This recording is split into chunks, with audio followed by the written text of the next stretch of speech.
guys are amazing. Thank you so much. What a welcome.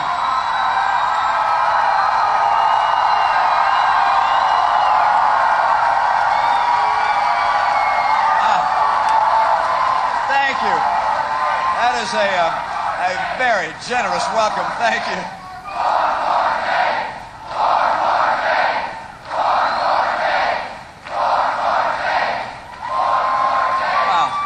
So much. You got that one right, by the way. You got that absolutely right. 4 more days.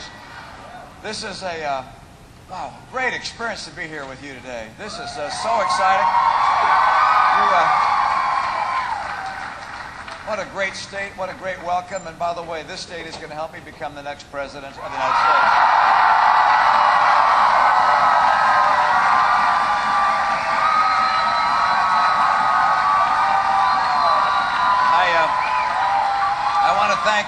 I want to thank Governor Walker for that extraordinary introduction. What a great governor you have. You're very lucky. I know that took some work. Senator Johnson, thank you, Senator Johnson, for your help, and also Lieutenant Governor Clayfish, thank you for her help, and the former governor and future United States Senator Tommy Thompson. Thank you, Tommy. Chairman Reince Priebus, a hometown guy, and Hall of Famer Bart Starr. Thank you very much. Thank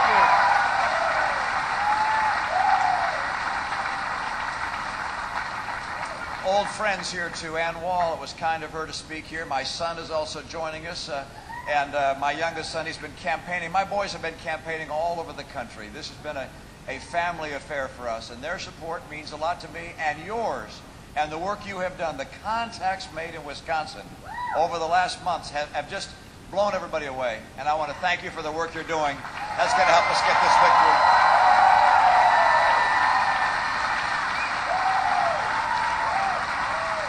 Now, our thoughts today also turn to people in the country that are still recovering in many cases from the hurricane that hit the Atlantic coast. A lot of people having very tough times. And I hope you'll keep them in your thoughts and prayers. And if you have an extra $1 or more, you can send it to the American Red Cross or to the Salvation Army or other relief organizations to help fellow Americans. We are a nation of generous hearts, and those hearts are called upon in a time of crisis like this. I want to thank you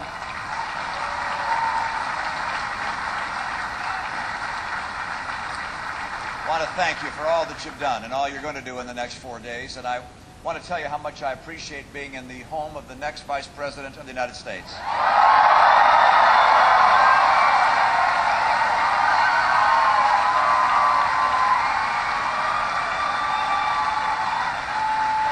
You know, next to Ann Romney, Paul Ryan is the best choice I've ever made. I got to tell you.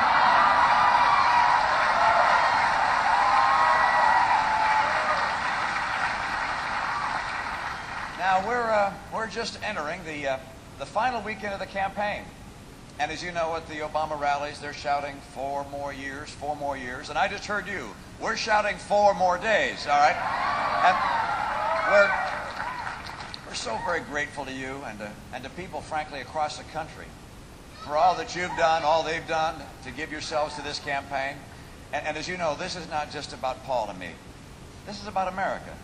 It's about the future we're going to leave to our children. We thank you, and we ask you to stay at it all the way to the finish line, because we're going to win on Tuesday night.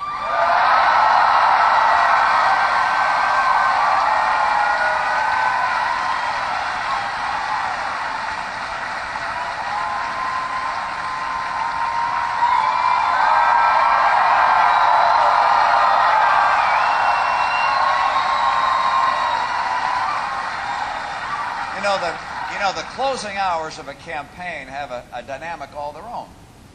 A lot of voters have known for some time who they were going to vote for, but there are others that are just now putting aside the demands of their daily life and considering how their vote will affect their own life, the life of their children, and of course the course of the country that we love. And we ask them and you to look beyond the speeches and the attacks and the ads. Look to the record, to the accomplishments and the failures, and the judgment. Words are cheap. A record is real, and it's earned with real effort.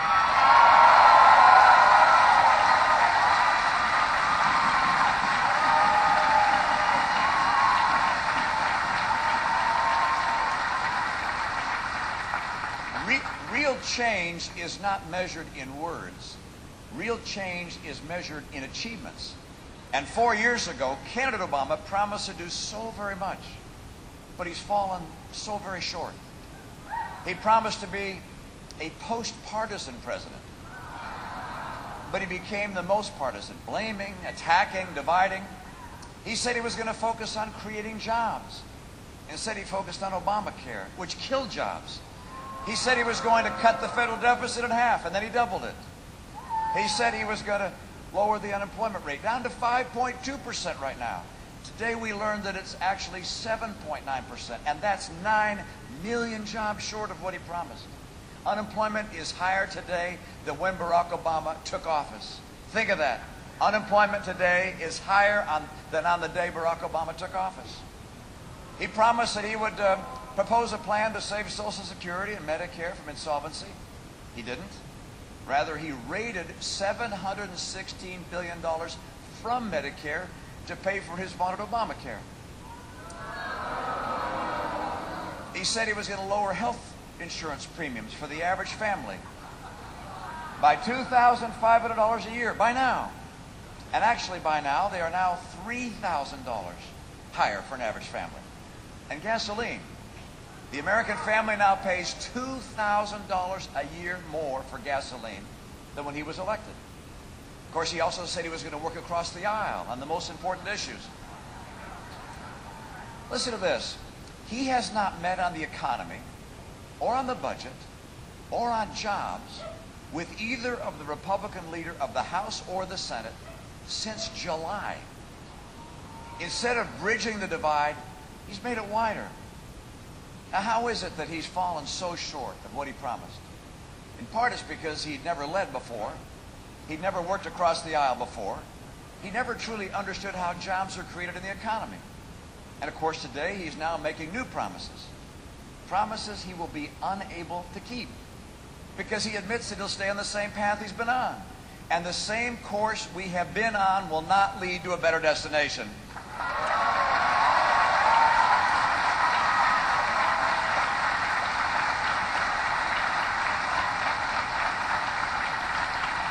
And you know this.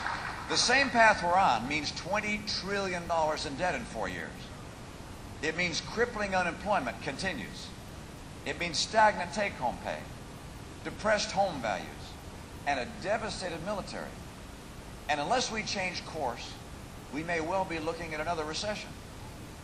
The question of this election comes down to this. Do you want more of the same, or do you want real change? And we bring real change.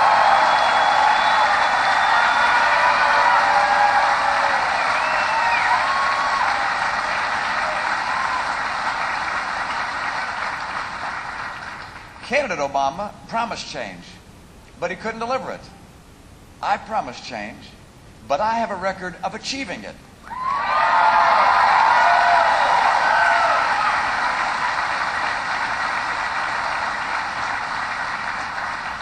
I built the business. I turned around another. I helped put an Olympics back on track. And with a Democrat legislature, I helped turn my state from deficit to surplus, from job losses to job gains, from higher taxes to higher take-home pay. That's change.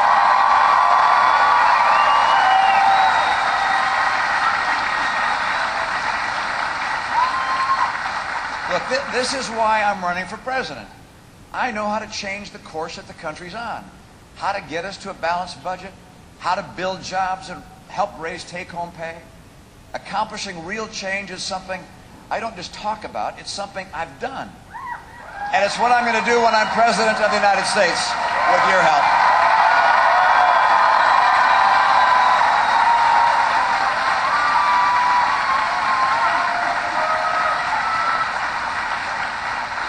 And so to people across America, if you believe we can do better, if you believe America should be on a better course, if you're tired of being tired, then I ask you to vote for real change. Paul Ryan and I will bring real change to America from day one.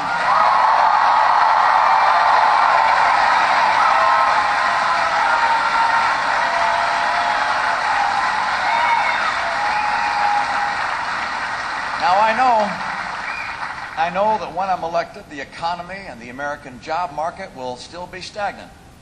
But I won't waste any time complaining about my predecessor.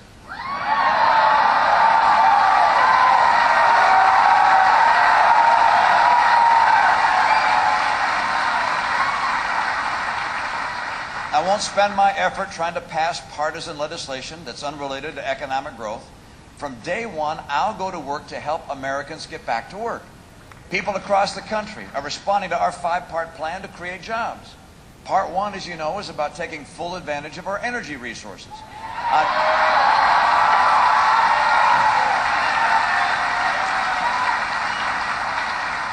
On day one, I'll act to increase the number of leases and permits to drill on federal lands.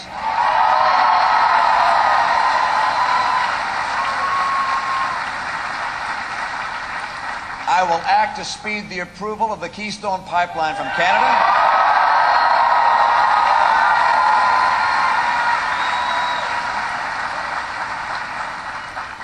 I'll revisit coal regulations that were designed by the administration to strangle the industry and instead make sure we can use the resources we have in a clean and responsible way.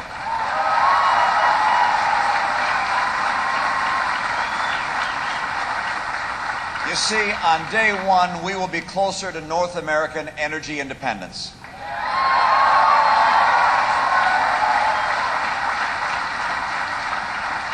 Now, second, I'm going to move to boost trade, especially with Latin America. I'll ask Congress for trade promotion authority, and that's a power every president has used or requested since it was created back in 1974. Oh, except President Obama. And I'll finally designate China as a currency manipulator. It's time for getting trade to work for America.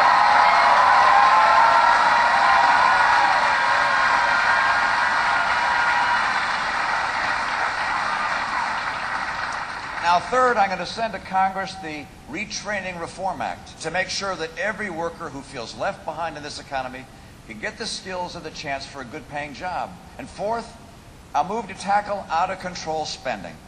Now,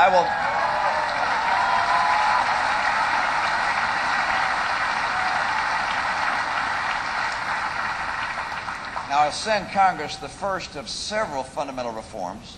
This first one will be called the Down Payment on Fiscal Sanity Act, to immediately cut, not just slow the rate of growth, but cut non-security discretionary spending by 5%. And by the way, I'm not just going to take office on January 20th. I'm going to take responsibility for that office as well.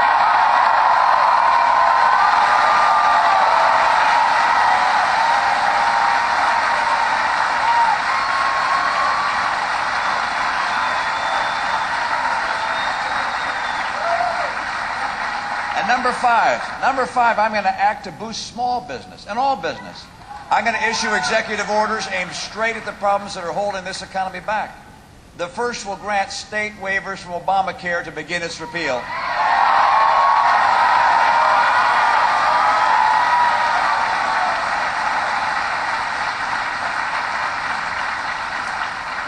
The second executive order will launch a sweeping review of all Obama-era regulations with an eye to eliminating or repairing those that are killing jobs and small businesses.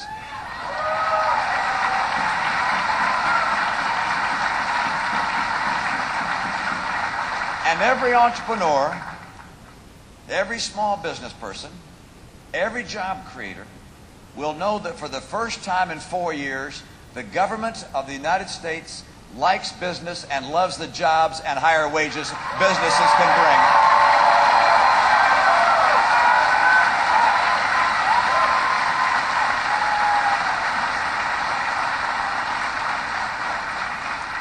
We've almost forgotten what a real recovery looks like. What Americans can achieve when we limit government instead of limiting the dreams of our fellow Americans. That's what a real recovery looks like.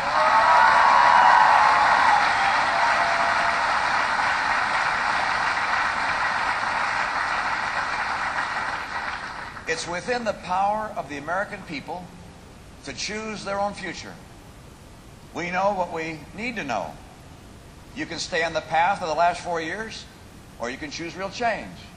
You know that if the president is reelected, he will still be unable to work with the people in Congress.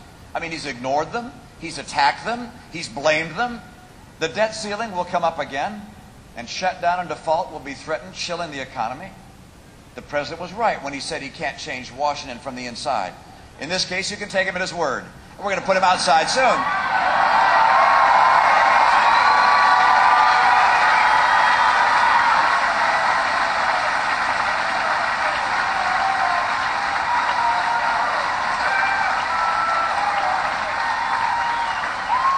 Look, when I'm elected, I'll work with Republicans and Democrats in Congress. I'll meet with them regularly. I'll endeavor to find those good men and good women on both sides of the aisle who care more about the country than about politics. And together we're going to put the nation on track to a balanced budget, to reform our tax code, and to finally reaffirm our commitment to financial responsibility. It can happen.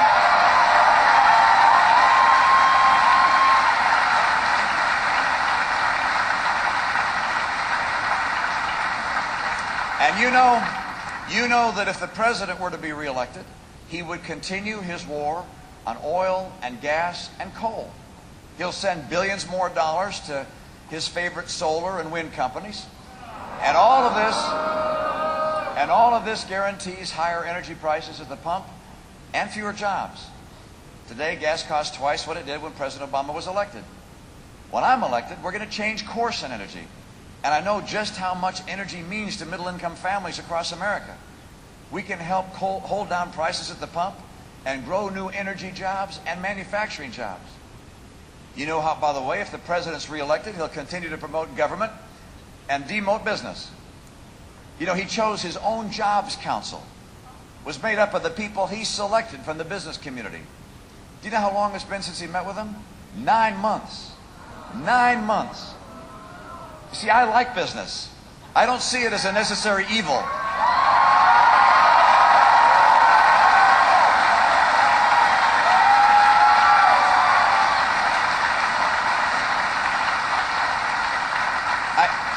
I see it as a means for people to fulfill their dreams.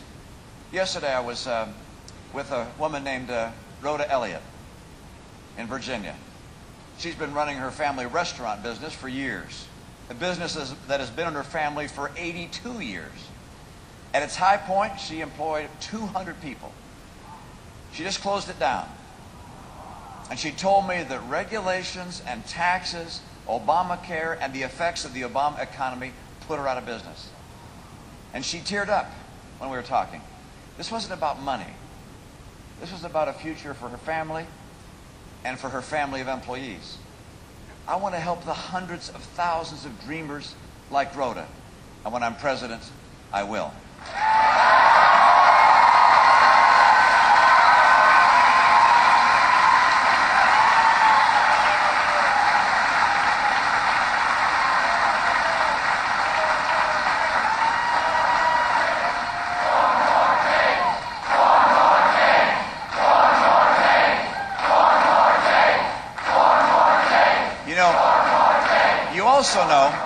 You also know that if the president were to be reelected, he will say every good thing imaginable about education. But in the final analysis, he'll do what his largest campaign supporters, the public sector unions, tell him to do. And your kids will have the same schools and the same results. When I'm president, I'll be a voice of the children and their parents. There's no union for the PTA.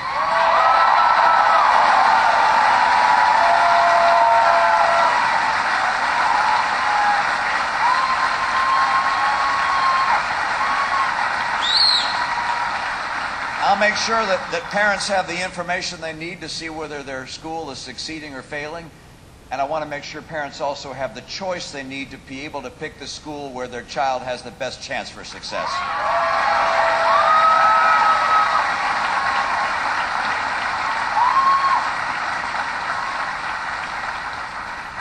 Now, you and I have watched over these last few months as our campaign has gathered strength, the strength of a movement. It's not just the size of the crowds, it's the depth of our shared conviction, the readiness for new possibilities, the sense that the challenges are clear and our work will soon begin. It's made me strive even more to be worthy of the office, to campaign as I would govern, to speak for the aspirations of all Americans. I learned as governor of my state that the best achievements are shared achievements. I learned that respect and goodwill go a long way and are usually returned in kind. That's how I'll conduct myself as president. I'll reach out to both sides of the aisle. I'll bring people together, doing big things for the common good. I won't just represent one party. I'll represent one nation. I'll try to show the best of America.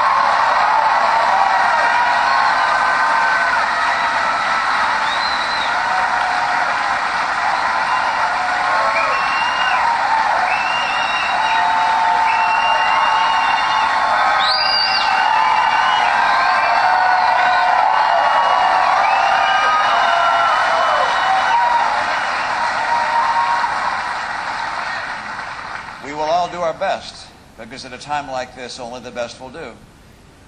Now, throughout this campaign, using every argument he can think of, President Obama has tried to convince folks that these last 4 years have been a success.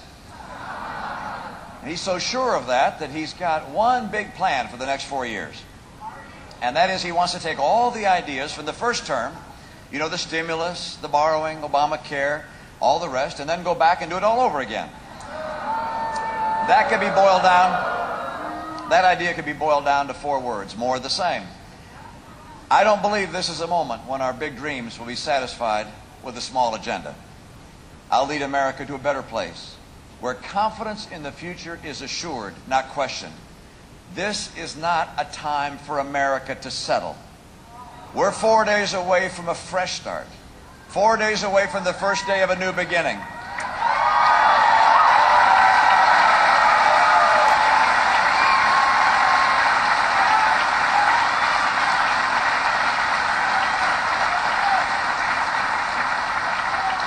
My conviction that better days are ahead is not based on promises and hollow rhetoric, but on solid plans and proven results, and an unshakable faith in the American people and the American spirit. I believe in America. I believe in the American people. And if there's anyone worried that the last 4 years are the best we can do, if there's anyone who fears that the American dream is fading, if there's anyone who wonders whether better jobs and better paychecks are things of the past, I have a clear and unequivocal message. With the right leadership, America will come roaring back.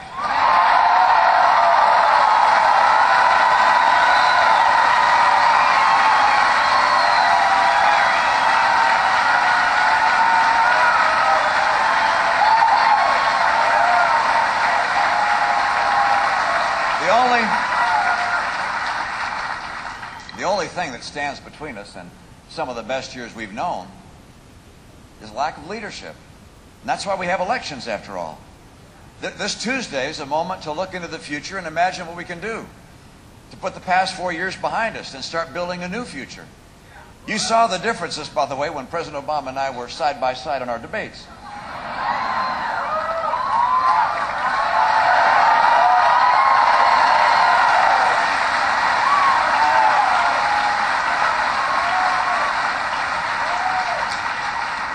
He says it has to be this way. I say it can't be this way.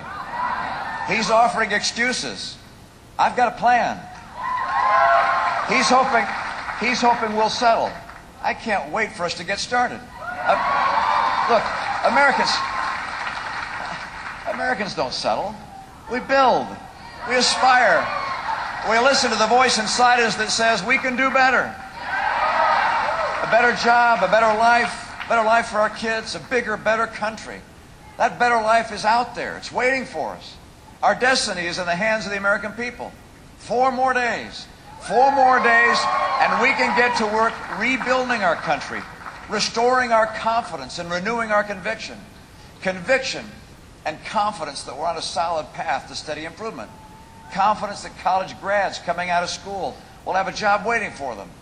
Confidence that the single moms who are working 2 jobs will have a shot at a better job. On November 6th, we come together for a better future. And on November 7th, we'll get to work.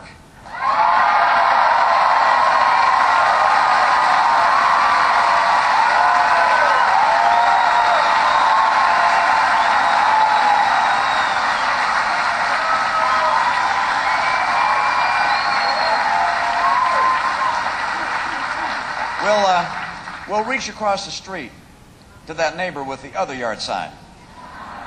And we'll reach across the aisle in Washington to people of good faith and the other party. There's much more to this than just being our moment. It's America's moment of renewal and purpose and optimism. We journeyed a long way in this great campaign for America's future. And now we're almost home. One final push is going to get us there. We've known a lot of long days and a lot of short nights. And now we're very, very close. And the bridge to a brighter future is there. It's open. It's waiting for us. I need your vote. I need your help. Walk with me.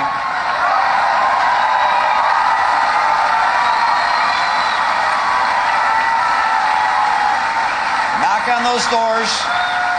Get your friends to vote. This is a time of choice for America, a time for a better future. And you and I are going to accomplish it together. Let's start anew. Thank you so very much. God bless you. God bless this great country. God bless the people of Wisconsin. Thank you.